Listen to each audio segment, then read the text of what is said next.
A'udzubillahi minasyaitonirrajim. Bismillahirrahmanirrahim. Assalamualaikum warahmatullahi ta'ala wabarakatuh. Okey geng, selamat datang sekali lagi ke Galeri Kashaf Channel. Alright, kali ini kita bertemu lagi di mana aku sebagai storyteller korang yang akan menghiburkan korang dengan perkongsian dan juga kisah-kisah seram yang menarik untuk kita sama-sama jadikan sebagai pengajaran dan juga iktibar. Okey, terima kasih kepada semua penonton sebab korang masih lagi sudi untuk mendengar dan juga menyokong channel ini. Jadi sebelum aku nak mulakan cerita, jangan lupa guys untuk klik tombol like, share dan yang paling penting subscribe channel ni sebagai tanda sokongan dari korang. Okey, mana yang dah subscribe, terima kasih banyak-banyak. Dan kepada yang tertanya-tanya, sebab ada yang tanya macam mana nak share cerita-cerita seram korang ni, okey, boleh tekan link WhatsApp, Telegram ataupun email dekat ruang description yang aku dah letak di bawah video ni. Okey, InsyaAllah aku akan sampaikan kisah-kisah korang ni sebaik yang mungkin yang aku boleh. Okey, aku tak nak buang masa lagi. Sebelum aku mulakan cerita, aku mulakan dengan subhanallah walhamdulillah wa la ilaha illallah wallahu akbar. Tajuk pada hari ini yang aku nak sampaikan adalah berdialog dengan Al-Jin, makhluk sebelum Nabi Allah Adam alaihi salam. Okey geng, sebelum aku nak mulakan cerita, aku nak tanya dulu kat korang. Korang pernah tak dengar tentang makhluk yang pernah mendiami bumi satu ketika dahulu sebelum turunnya Nabi Allah Adam AS? Okey, mesti ada yang tak tahu dan ada juga yang tahu. Sebelum tu, aku nak beritahu kat korang awal-awal, apa yang aku nak cerita ni mungkin akan menimbulkan macam-macam persoalan, pertanyaan atau segala lagi. Okey, dengar dulu. Aku nak korang relax dan lepas tu korang nilailah sendiri. Okey, alright. Firman Allah, sesungguhnya aku nak menjadikan seseorang khalifah di muka bumi. Firman Allah kepada malaikat.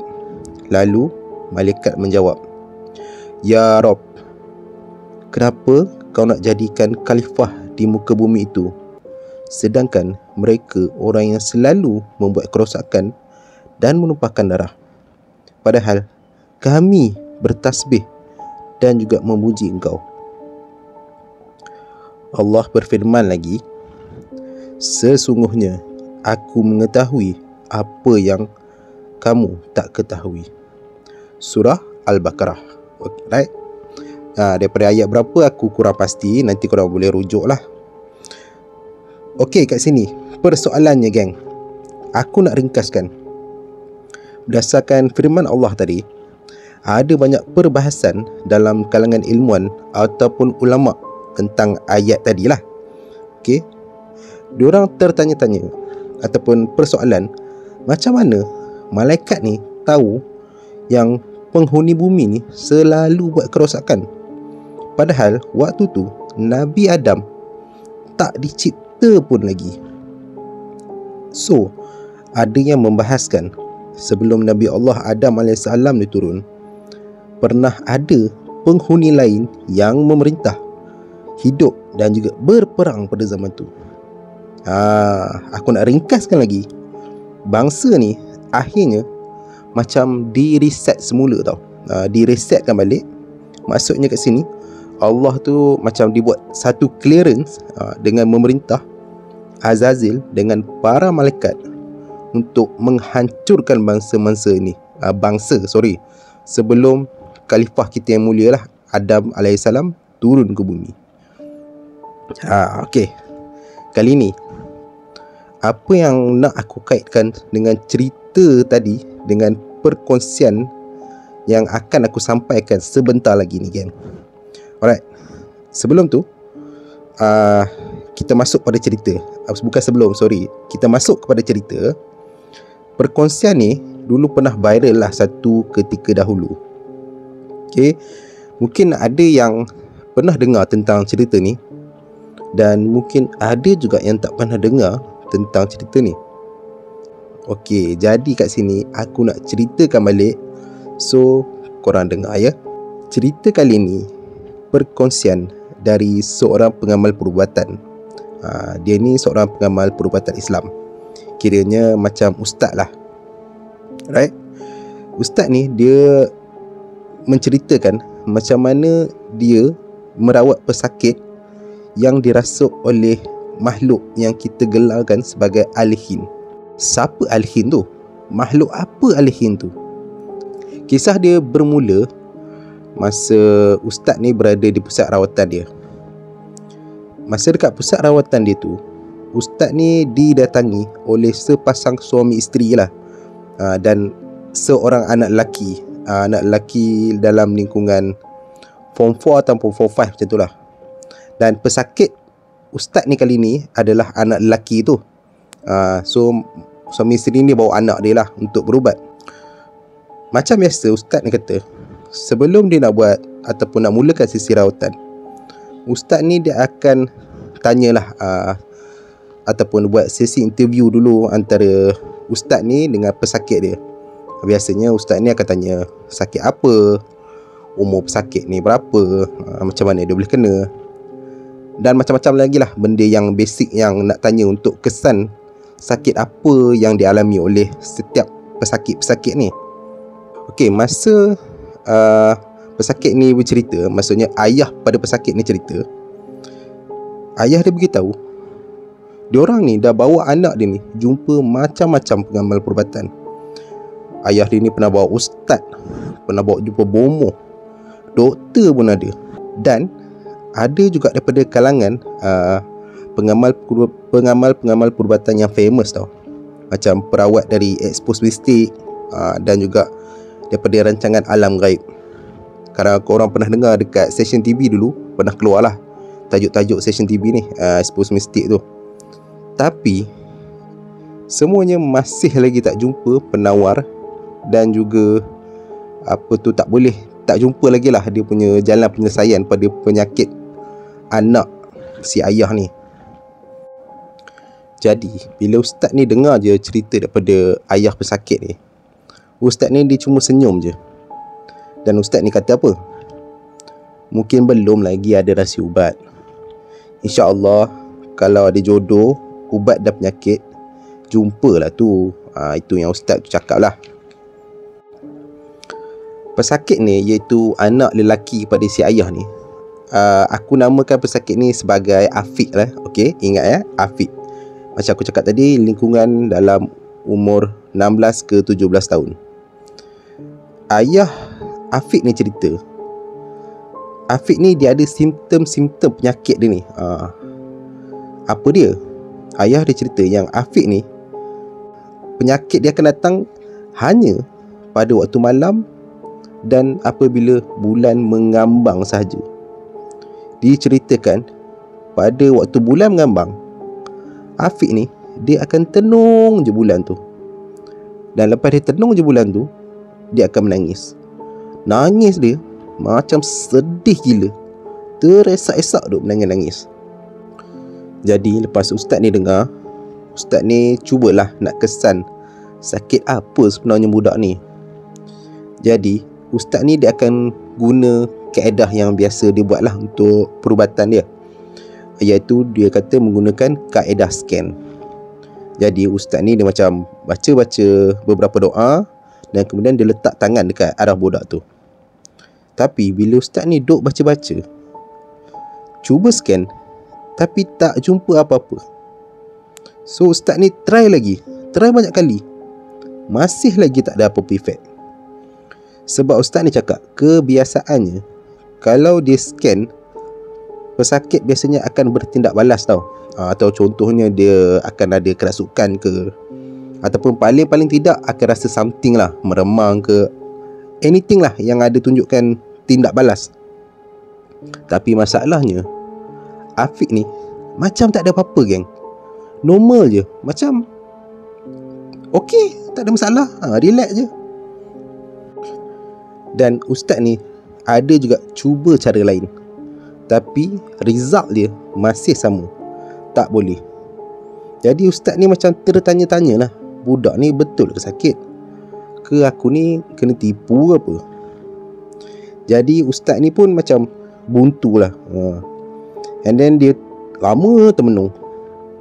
Dia duduk fikir apa masalahnya budak ni, macam mana aku nak buat ni. Kemudian ustaz ni pun dia teringatlah pesan dia punya Allahyarham guru dia ni.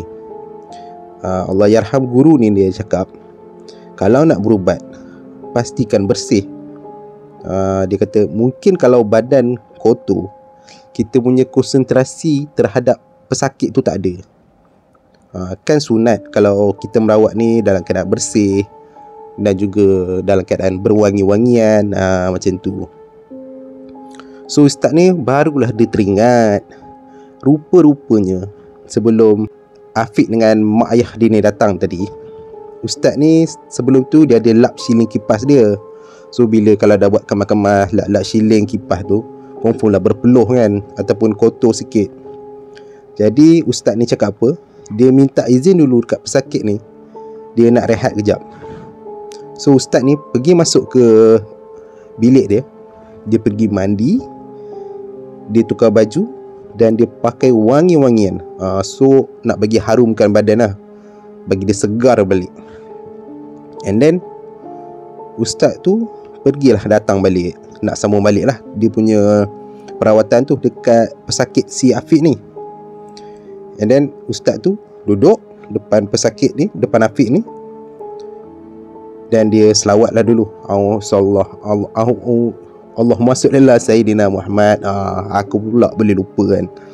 Okay, tiba-tiba lepas ustaz ni habis je selawat, Afiq ni nampak lain macam lah. Dia nampak macam ada perubahan. Tapi ustaz ni tak ada buat apa-apa, cuma dia selawat je. Nampak Afiq ni dah macam dikawal oleh orang lain. And then Afiq ni, dia macam suara dia macam macam tu. Maksudnya ustaz ni dah tahulah yang sebenarnya Afiq ni dah mula kerasukan, hanya dengan memakai wangi-wangian je kan. So terjadilah dialog antara ustaz dengan Afiq ni, ataupun makhluk yang merasuk Afiq ni lah. Okay geng, nak tahu tak apa yang Afiq ni cakap? Maksudnya makhluk yang dalam badan Afiq ni, dia cakap, wanginya, lama dah aku tak bau macam ni. Boleh aku tahu tak minyak wangi apa ni?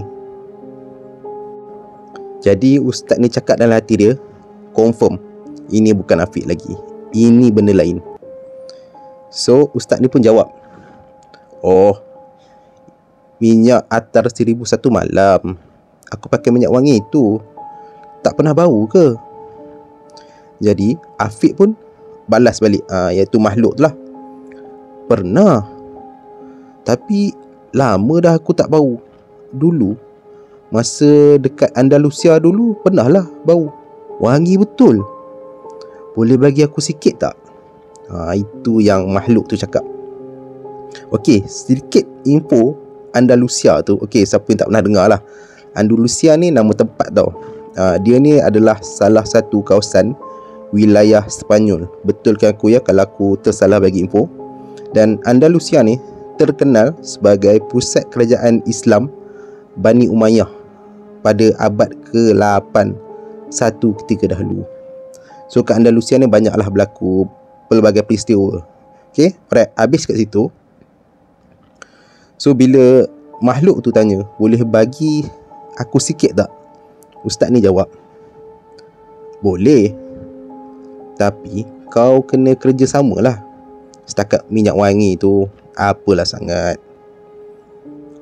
Afiq ni balas, ataupun makhluk ni balas, okey, boleh je, tapi aku tak suka orang berlagak dan sombong.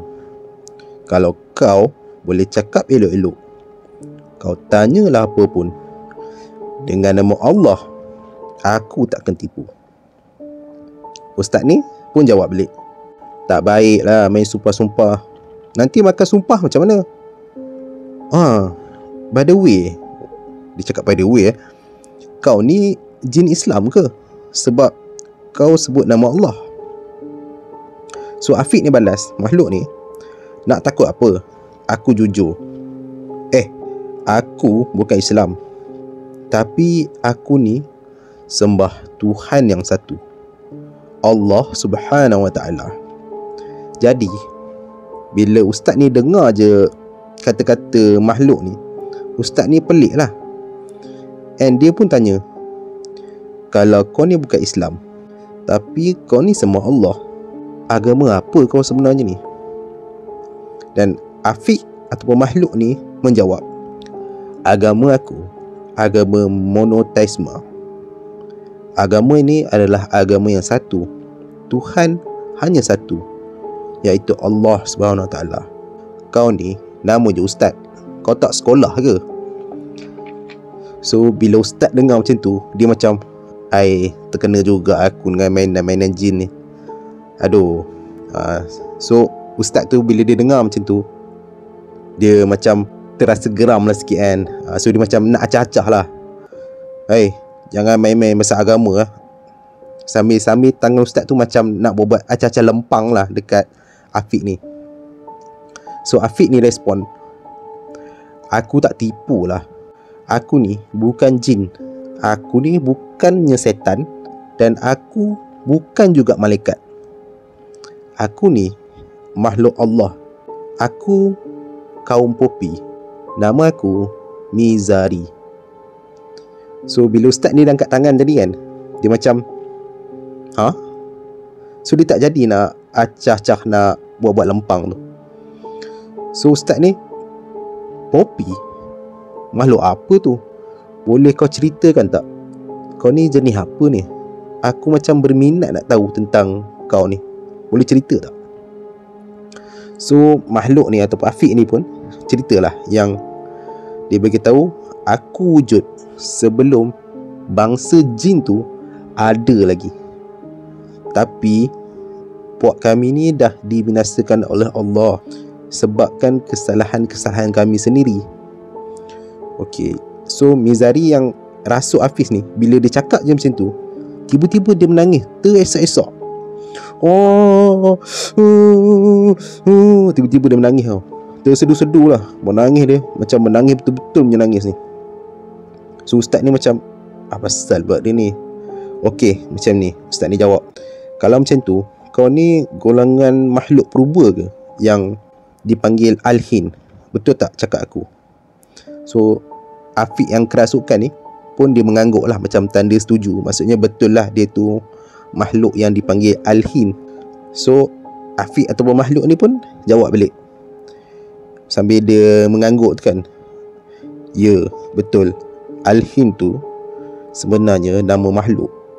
Kami ni hidup berpuak-puak. Aku ni puak Popi. Puak aku namanya Popi. Kalau puak musuh aku pula, puak Neanderthal. Tapi banyak lagi lah yang aku nak cerita, cuma aku dah lupa. Dah terlalu lama sangat.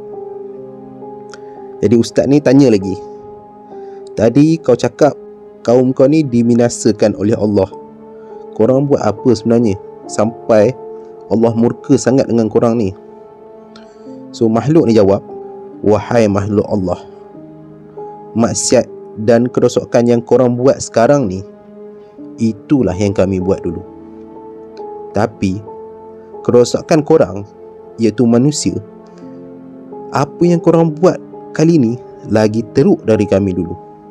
Ustaz ni bila dengar kan, subhanallah, Allahu Akbar, Allahu Akbar.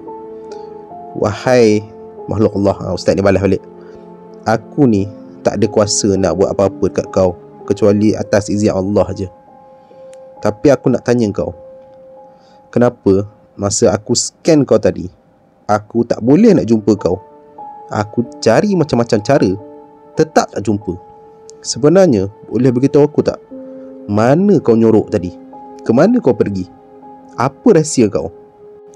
So makhluk ni jawab balik, aku sebenarnya tak pergi mana-mana pun.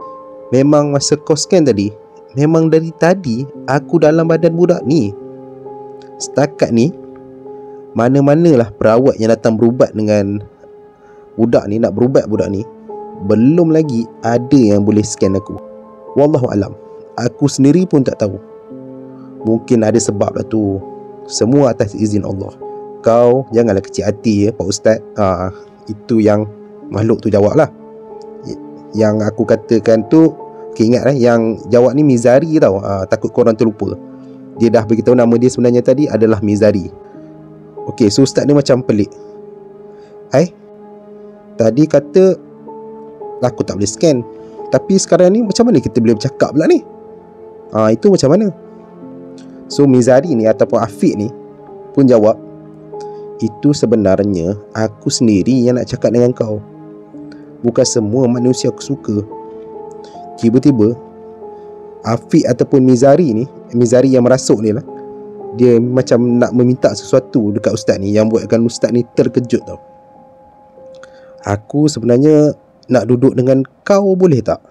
Kalau kau izinkan lah. So Ustaz ni jawab apa? Tak payahlah Mizari, aku sebenarnya selesa dengan sesama manusia je. Kau tak marah kan? Lagi satu, kenapa kau nak duduk dalam badan budak ni?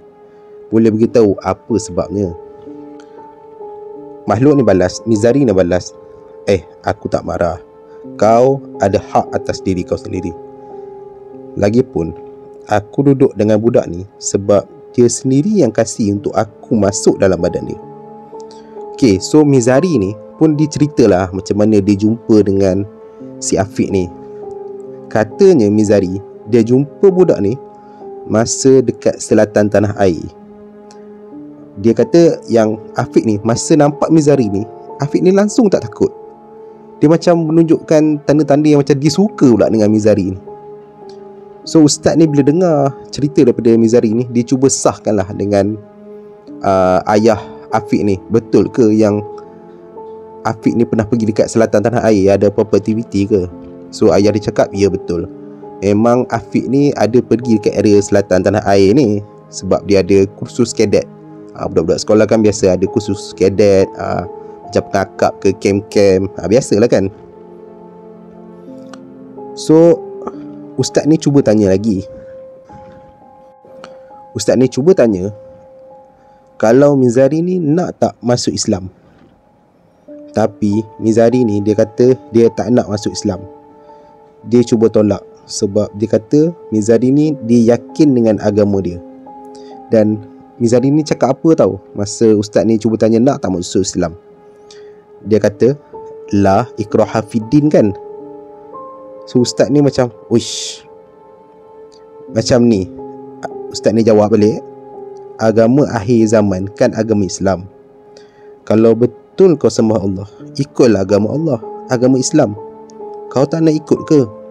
Kenapa kau masih nak berpegang dengan agama monoteisme kau tu? Jadi Mizrahi ni jawab balik, sebabnya dia kata kaum dia ni bukan daripada kalangan jin ataupun manusia. Dia kata dalam Al-Quran pun tak ada sebut nama kaum dia ni. Langsung tak ada sebut kaum Popi ke ataupun apa-apalah kaum dia dalam Al-Quran.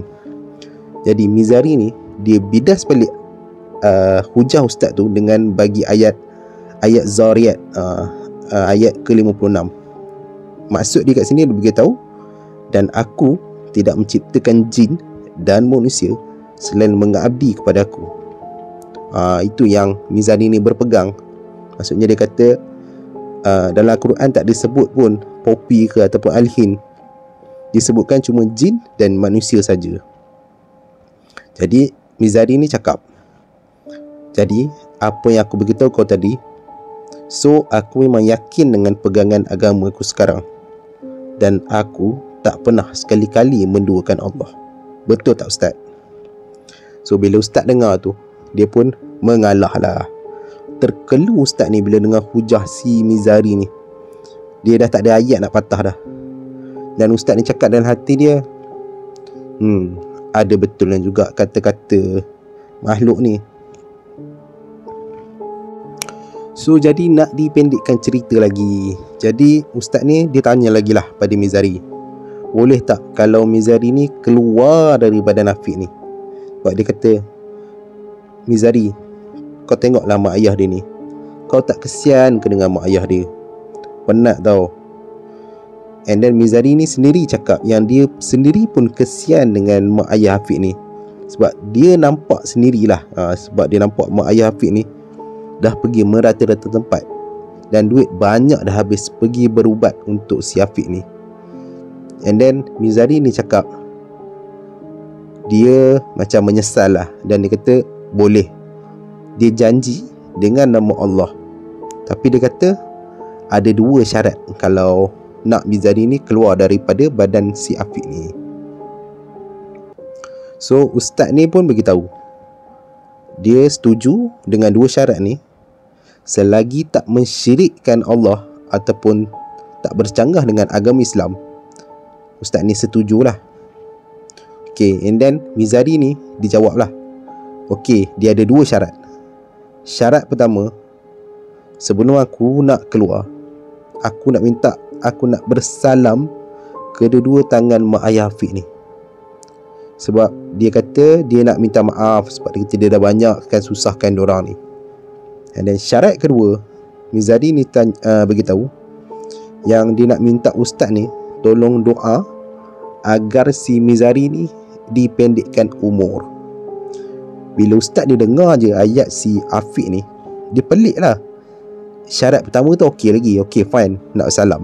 Tapi dengan syarat kedua ni macam lain daripada yang lain tau. Dia tanyalah dekat Mizari ni, kenapa nak pendekkan umur? Kau suruh aku doa untuk kau pendekkan umur. Biasanya orang minta panjangkan umur, engkau pula ni dah terbalik. Jadi Mizari ni pun ceritalah, dia ada tanyalah kenapa, kan ada simptom-simptom pelik si Afiq ni masa dia macam kerasukan dulu. Contohnya macam tadi aku dah beritahu awal tadi, yang Afiq ni bila waktu malam je dia akan menangis. Sambil tu dia tengok bulan mengambang, dan bila nampak je bulan mengambang, dia akan menangis terisak-isak. Betul tak? So Mizari ni cerita, bila jadi waktu tu sebenarnya dia kata, aku tengah kira umur aku waktu tu, sebab kiraan masa aku sama macam kalender Islam. Puak Popi ni tak pakai kalender Masihi. Lagipun Puak Popi bilangannya dah tak sampai 1000 orang pun. Mungkin sebab kesalahan kami dulu, kami tak diizinkan Allah lah untuk ada zuriat lagi. So ustaz ni mesti tak puas hati, sebab soalan syarat kedua ni si Mizari ni tak jawab. Kau ni tak jawab lagi soalan aku ni, ustaz ni tanya kan. So Mizari ni cakap, sabar, aku tadi intro nak bagi tahu macam ni, macam yang aku cakap tadi. Sebab itulah bulan tu panduan aku kira umur jangka hayat aku. Setiap masa aku akan tengok berdasarkan bulan. Sebabnya aku ni lama sangat dah hidup. Kau tahu tak, hidup lama ni sunyi tau. Hidup aku tak ada siapa-siapa. Jadi aku minta dekat kau sangat-sangat, doalah supaya Allah tu pendekkan hidup aku. Aku dah tak larat nak hidup lama sangat. So ustaz ni panjang sangat ke umur makhluk ni, berapa ratus tahun kan. Yang ustaz ni tanyalah, berapa umur kau ni sebenarnya? So Mizari ni cakap, tak adalah banyak sangat umur aku. Umur aku ni baru je 4,130,000 tahun. Bapak lah, 4 juta geng. Aku pun tak tahulah cerita ni. So bila ustaz ni dengar, dia memang betul-betul tercengang, tengang. 4 juta? Kau serius lah? Ustaz ni sampai tak tahu dia nak percaya ke tak. Tapi ustaz ni teringatlah yang apa-apa pun, kalau dengan kuasa Allah ni, semua boleh jadi. Jadi ustaz bila dengar kata-kata si Mizari ni, dia termenung balik. And then dia kata dia nak tanyalah satu soalan last lagi lah. Ini dialog dia. So Mizari pun okey lah, tanya lagi sebelum aku nak keluar, aku tanyalah dulu. So ustaz ni tanya soalan terakhir, dia kata, boleh tak kalau aku nak tengok rupa kau yang sebenar? Aku teringin sangat nak tengok macam mana rupa Al-Hin ni, kaum Popi ni macam mana. So Mizari ni jawab, kalau kau nak tengok, boleh. Kau bacalah surah Al-Kautsar 1000 kali sebelum tidur. Tahu tak surah Al-Kautsar? Inna a'tainakal kautsar, fasolli rabbika wanhar. Itulah doa dia. Dia kata minta ke Allah kalau nak tengok rupa Mizari ni. Mizari ni pesan, kalau nak tengok kau niat lah. Tapi dia kata benda ni bukan atas izin Mizari ni, semuanya atas izin Allah. Itu yang dikatakan oleh Mizari dekat ustaz ni. So jadi nak dipendekkan cerita, sebelum Mizari ni nak keluar daripada badan Afiq ni, so dia pun cium lah tangan mak ayah Afiq ni. Okay, so dia minta maaf dekat mak ayah Afiq ni. Dia minta maaf lah, minta maaf sangat-sangat, sedih lah. And then lepas tu, lepas habis je minta maaf, tiba-tiba badan Afiq ni keras tau. Diam je. And then 5 minit lepas tu, terus Afiq ni macam tersedar balik. Terus macam dah sedar, terus macam penat dan tak bermaya, geng. Sebab ustaz ni kata perkara biasalah kalau lepas kerasukan, kalau ada benda tu masuk dalam badan seseorang tu, bila dia keluar, sakit akan bertindak panas ataupun respon macam tu lah, penat ataupun lesu, sebab benda biasa. So ustaz ni pun bila dah habis benda-benda macam tu, dia pun buatlah rutin biasalah sebagai pengamal perubatan ni. Dia kata dia bekalkan limau ruqyah dan juga air lah untuk dia buatkan sebagai minum dan juga mandi untuk bekalan Afiq ni masa kat rumah nanti. Okay, and then ustaz ni beritahu, lepas beberapa hari lepas tu, ayah Afiq ni telefon balik kat ustaz tu. And then ayah dia beritahu yang alhamdulillah yang Afiq ni dah sihat sepenuhnya. Dah tak ada lagi simptom-simptom pelik, buat benda-benda pelik lagi. Memang confirm Afiq dah sihat. So ustaz dia pun alhamdulillah, semuanya dengan izin Allah. Jadi ada satu lagi, kan ustaz ni tanya macam mana kalau nak tengok rupa Mizari ni kan. So ustaz ni dia buat betul-betul, geng. Dia buat apa yang Mizari ni suruh dia amalkan lah. Macam sebelum tidur tu, baca surah Al-Kautsar tu. So ustaz ni buat betul-betul. Dia kata dia dapat tengok wajah Mizari ni dalam mimpi dia. Dalam mimpi ustaz tu, dia kata badan Mizari ni macam badan dia berbulu putih. Muka sebiji macam manusia, tapi dia kata muka dia handsome gila, memang tampan kacak lah. And then dia kata dekat belakang badan dia macam ada sayap tau, sayap macam burung tu. Itu bentuk badan Mizari lah. Tapi ustaz ni cakap wallahualam, dia sendiri pun tak dapat nak sahkan yang mimpi dia ni betul ke tak. Mungkin mainan mimpi dia je. Okay guys, so itulah dia tadi perkongsian daripada ustaz yang aku tak tahu sendiri nama dia, dan aku sendiri ambil cerita ni daripada beberapa sumber. Okay, itu adalah perkongsian dia. Macam mana geng, korang rasa cerita dia ni macam mind blowing sikit tak? Gila juga kan cerita ni. Okay, sebenarnya aku nak beritahu, berdasarkan cerita ni geng, aku cuma nak beritahu lah yang alam kita ni sebenarnya terbentang luas tau. Sebenarnya dekat luar banyak lagi benda yang kita tak tahu tentang rahsia-rahsia Allah ni. Semua benda ni boleh berlaku macam-macam, apa je boleh berlaku dengan izin Allah, kalau Allah tu kehendaki sesuatu tu. Alright, sekali lagi aku nak tegaskan dekat korang, apa yang aku cerita tadi hanya sekadar perkongsian saja ya. Korang nak percaya ataupun tidak terpulang pada korang. dan korang nilailah sendiri sesuatu perkara yang aku sampaikan tadi. Alright, apa-apa pun, cerita apa pula lepas ni, korang rasa apa yang nak aku sampaikan lagi cerita ni, boleh komen-komen kat bawah. Okay, kita jumpa di next video. Assalamualaikum warahmatullahi taala wabarakatuh. Wacau dulu, gerak, bye bye.